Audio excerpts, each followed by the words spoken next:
Hi students, in this class I am going to solve some problems regarding motion under gravity. So some sign conventions are required to solve this problem. You just listen carefully and you follow that.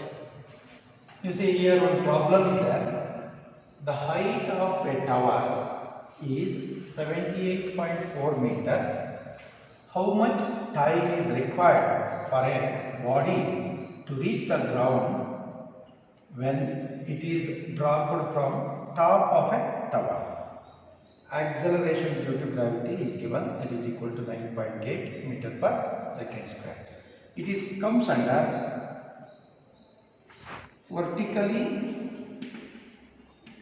downward motion. There are two types, vertically downward and vertically upward. Downward motion. You solve for this vertically downward motion. Now, here, according to the problem, here one tower is there. For example, this is say ground and then tower. Usually, vertically upward, downward height and height, depth ಅಂತೆಲ್ಲ ಹೇಳ್ತೀವಿ ನಾವು. ಈ ಪ್ರಾಬ್ಲಮ್ಗಳೆಲ್ಲ ಹೆಚ್ ಅಂತ ತಗೊಂಡ ಹೆಚ್ಚಲ್ಲಿ distance travelled ಅಥವಾ displacement ಆ ಥರದ್ದು ಬರುತ್ತೆ. ಎಸ್ ಇದನ್ನ ಸೇ ಟವರ್ ಅಂತ ಅಂದ್ಕೊಂಡ್ರೆ ಎಸ್ ಎಷ್ಟಿದೆ tower height 78.4 metre.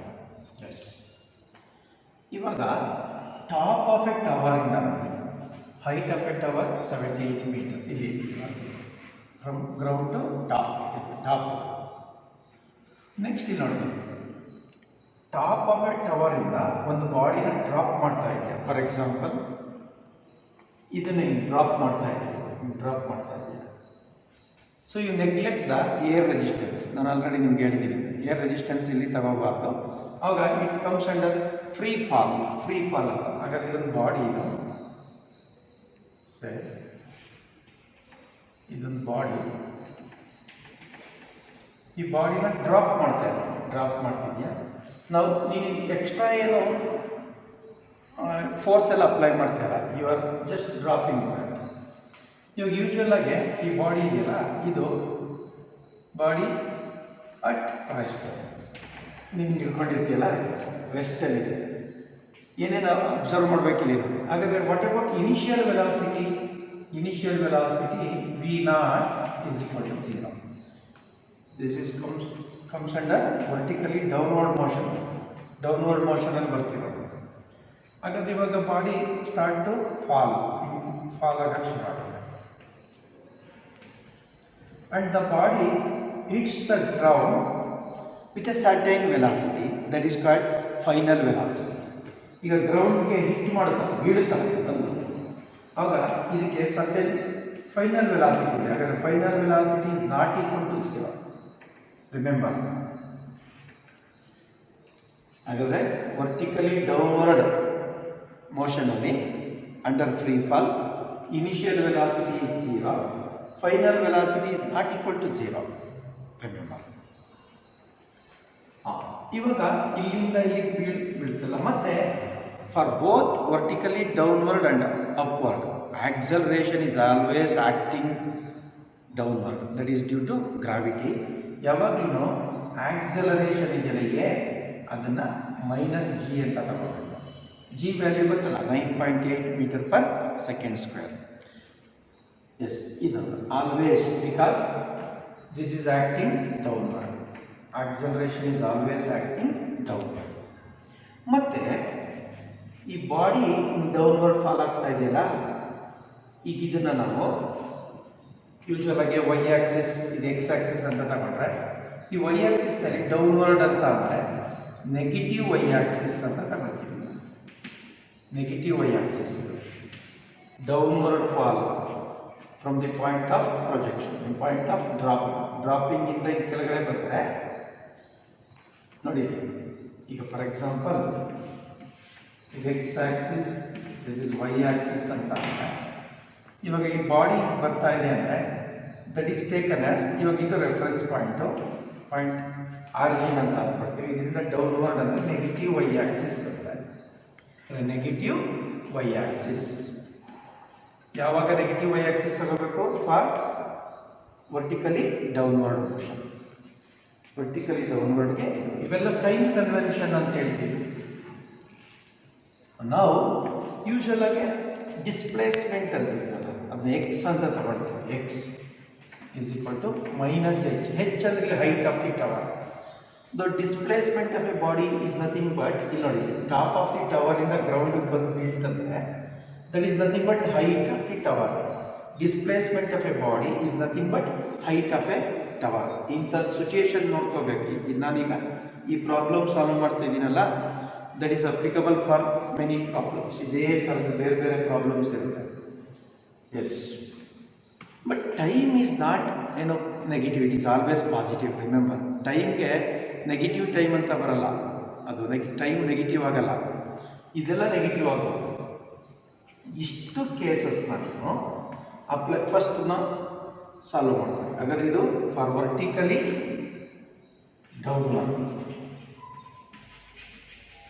Downward motion ಈ ಕಾನ್ಸೆಪ್ಟ್. ಡೌನ್ವರ್ಡ್ ಮೋಷನ್ ಅಲ್ಲಿ initial velocity is equal to 0. Acceleration is always for vertically downward or upward minus ಜಿನೇ. ಅದು ಎಕ್ಸ್ ಅಂದರೆ ಇವಾಗ ಡಿಸ್ಪ್ಲೇಸ್ಮೆಂಟ್. ನೋಡಿ, ಡಿಸ್ಪ್ಲೇಸ್ಮೆಂಟು ನೆಗೆಟಿವ್ ಡೈರೆಕ್ಷನಲ್ಲಿ ಬರ್ತಾ ಇದೆ ಡೌನ್ವರ್ಡ್, ಅದಕ್ಕೆ minus X is minus H. And the finally the body, falling body hits the ground with certain maximum velocity, that is final velocity ಅಂತ ಅನ್ಕೊಳ್ಳಿ. V is equal to V is not equal to 0. ಎಷ್ಟೋ ಇರುತ್ತೆ certain. ಇದನ್ನೆಲ್ಲ ನಾವಿವಾಗ motion equations of motion ಇದೆಯಲ್ಲ, ಅದಕ್ಕೆ apply ಮಾಡೋಣ. ಒಂದು formula V is equal to V naught plus A T ಅಂತ ಇದೆ. ಈ ಫಾರ್ಮುಲಾದಲ್ಲಿ ಇದನ್ನು ಈ ಕೇಸ್ಗೆ ಅಪ್ಲೈ ಮಾಡ್ಕೊಳ್ಳಿ.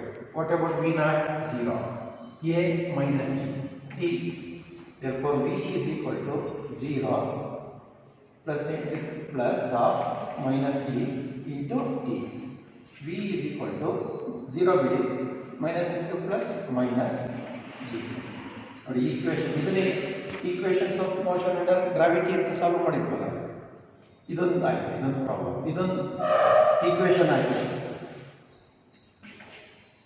ಇನ್ನೊಂದು ಈಕ್ವೇಷನ್ ಬಂತು, first equation.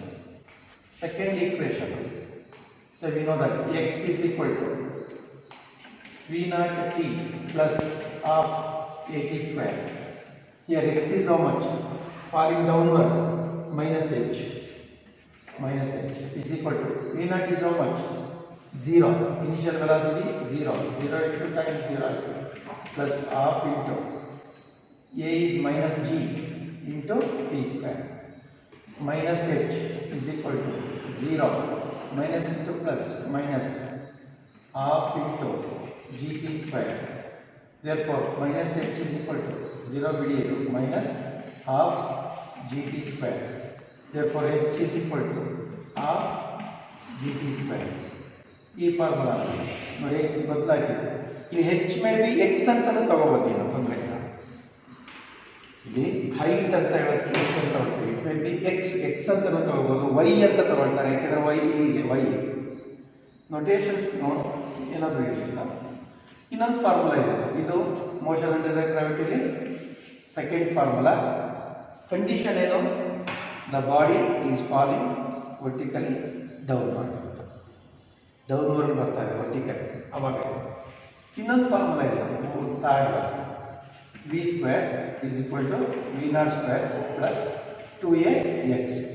Here in this case final velocity is not equal to 0, therefore ಆಗೆ ಬರೋಣ v square.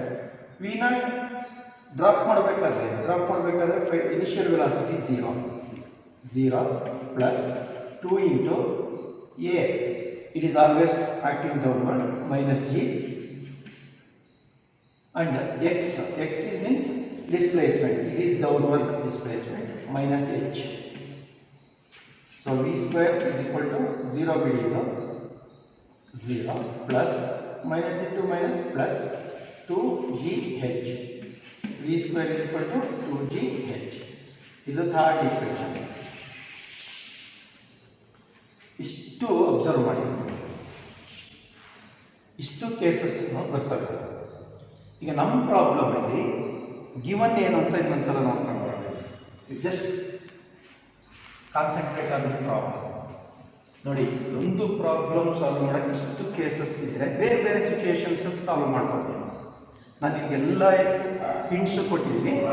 ಈಗ ಇಷ್ಟರಲ್ಲಿ ಈ ಪ್ರಾಬ್ಲಮ್ ಯಾವುದಕ್ಕೆ ಬರುತ್ತೆ ನೋಡೋಣ. Here height of the tower is given. Say given ಅಂತ ಬರುತ್ತೆ. Given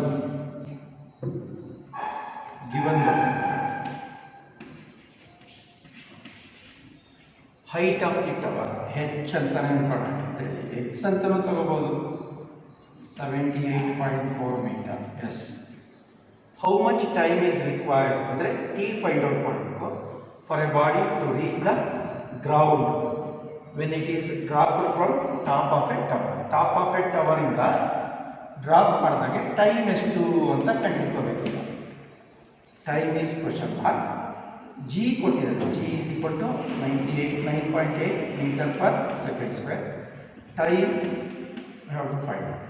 So this is the problem. ಈಗ h is given, g is given, therefore we have to find out time. ಈ ಕೇಸಲ್ಲಿ ಇವಾಗ ನೋಡಿ, ಇಲ್ಲಿಂದ ಒಂದು ಬಾಡಿ ಬೀಳ್ತಾ ಇದೆ. How much time is taken by the body to reach the ground ಅಂತ ಕಂಡುಹಿಡಿಯಬೇಕು. ಈಗ ಬನ್ನಿ, ಈ ಮೂರು ಫಾರ್ಮುಲಾದಲ್ಲಿ ಇದು ಈ ಕೇಸಿಗೆ ಬರುತ್ತೆ. ಇಷ್ಟು ಕೇಸಸ್ ಬರೋದು for vertically downward motion. Here h is known, g is known. ಹಾಗಾದರೆ ಟೈಮ್ ಕಂಡುಹಿಡಿಯಬಹುದು. ಇಲ್ಲ ಸರ್, ಈ ಫಾರ್ಮುಲಾ ಹಾಕೋಣ ಅಂದರೆ what is V final velocity. In our problem final velocity is not given, but g is given, h is given. But by using this, ನೀವು ಇದನ್ನ homework ಥರ ಮಾಡ್ಕೋಬೋದು. Find out the final velocity ಅಂದರೆ ಇದನ್ನು use ಮಾಡ್ಕೋಬೋದು. ಇಲ್ಲಿ ಕೇಳಿದ್ರು time. ಹಾಗಾದರೆ ಟೈಮ್ ಕೇಳಿದರೆ ಅಂದರೆ ಇಲ್ಲೂ ಇದೆ. ಇಲ್ಲೇನಾಗಿದೆ, final velocity is not known. ಹಾಗಾದರೆ this is the suitable formula. ಹಾಗಾದರೆ ನಾವೀಗ we know that h is equal to half gt square ಅಂತ ಹಾಕೊಂಡ್ರೆ ಇದು ಸೂಟಬಲ್ ಫಾರ್ಮುಲಾ. ಈ ಮೂರು ಡಿಫ್ರೆಂಟ್ ಕೇಸಸಲ್ಲಿ 1, 2, 3 ಇಲ್ಲಿ ಗಿವನ್ ಪ್ರಾಬ್ಲಮಲ್ಲಿ ನೋಡಿ, ಗಿವನ್ ಪ್ರಾಬ್ಲಮ್ ಇನ್ನೊಂದ್ಸಲ ಈ ಥರ ಇದೆ. ಟವರ್ ಇದು h is equal to 78.4 metre. ಇಲ್ಲೊಂದು ಬಾಡಿ ಡ್ರಾಪ್ ಆಗ್ತಾ ಇದೆ, ಇದೆ ಗ್ರೌಂಡ್ ಬಂದು ರೀಚ್ ಆಗ್ತಾ ಇದೆ. ಹಾಗಾದರೆ for vertically downward motion v0 is equal to 0. ಅದನ್ನೆಲ್ಲ ಸಾಲ್ವ್ ಮಾಡಿದ್ದೀವಿ. ಇವಾಗ ಇಲ್ಲಿ g is given. g ಎಷ್ಟು 9.8, h is given, therefore ಇದು ಸೂಟಬಲ್ ಆಯಿತು. ನೀವು ಚೂಸ್ ಮಾಡ್ಕೋಬೇಕಾದ್ರೆ ಅವಾಗ ಹೇಳಿದ್ದೀನಲ್ಲ, ಈ ಪ್ರಾಬ್ಲಮ್ ಓದ್ಕೊಂಡು you choose the correct appropriate formula. ಇಲ್ಲದೆ ನಿಮಗೆ ಕನ್ಫ್ಯೂಷನ್ ಬರುತ್ತೆ. ಎಸ್, ಹೆಚ್ ಎಷ್ಟಪ್ಪ 78.4 equals half into G 9.8 into T square. We don't know that T square. ಈಗ 2 ಈ ಕಡೆ ತಗೋಣ. 78.4 ಇಂಟು 2 9.8. 2 ಈ ಕಡೆ ಬಂದಿದೆ ನ್ಯೂಮರೇಟರ್ಗೆ. 9.8 ಡಿನಾಮಿನೇಟರ್ ಬಂತು ಟಿ ಸ್ಕ್ವೇರ್. ಇಲ್ಲಿ ನೋಡಿ, ಇದು 9.4 ಟೈಮ್ಸ್ ಹೋಗುತ್ತೆ.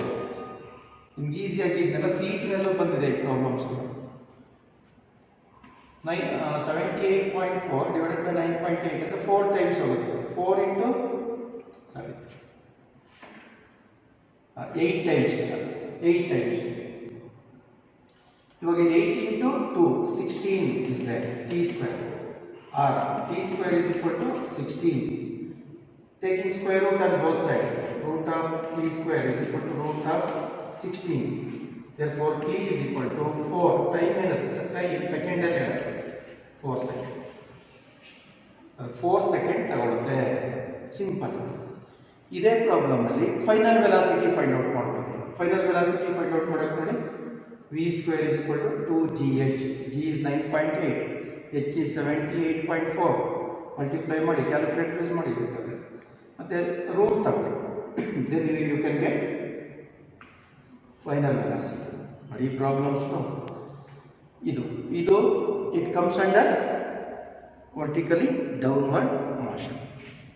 ನೋಡಿ ಈ ಫಾರ್ಮುಲಾನೇ ಯಾಕೆ ಚೂಸ್ ಮಾಡ್ಕೊಂಡಿದ್ದೀವಿ ಅಂದರೆ here H is known, G is known, we can find out T ಎಷ್ಟು ಬಂತು 4 seconds. Now let us see another problem. It is comes under vertically upward motion.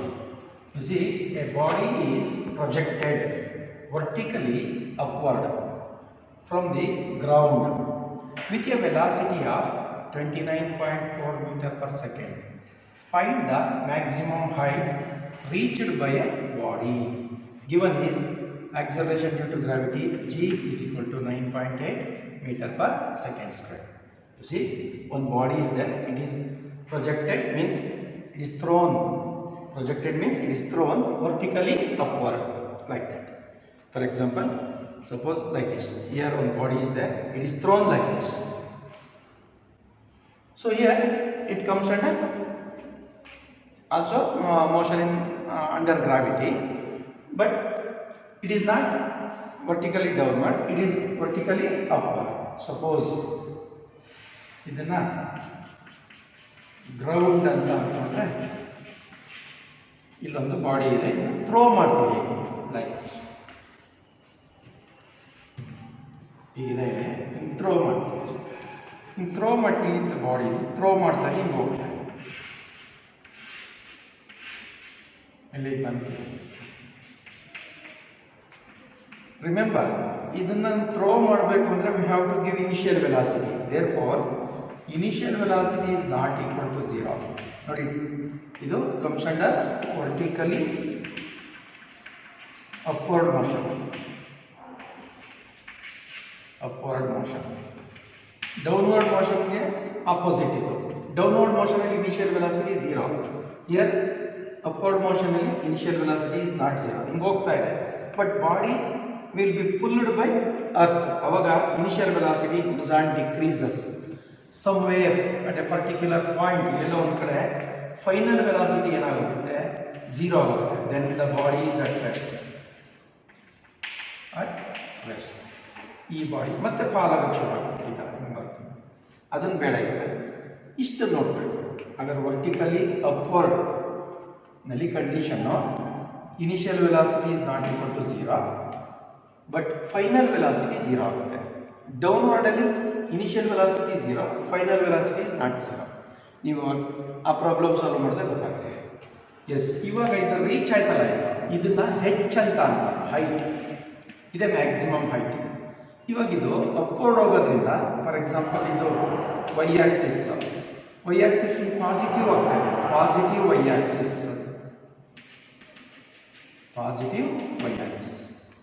ಈಗ H can be taken as positive. X ಅಂತ ಬರುತ್ತಲ್ಲ ಫಾರ್ಮುಲಾಗಳಲ್ಲಿ, X ಇದೆ, X ಇದೆ. X is positive H. ಯಾಕೆ positive ತಗೊಳ್ತಿದ್ದೀವಿ? Vertically upward from the point of projection. Point of projection ಇಂದ upward ಹೋಗ್ತಾ ಇದೆಯಲ್ಲ ಇದೆ.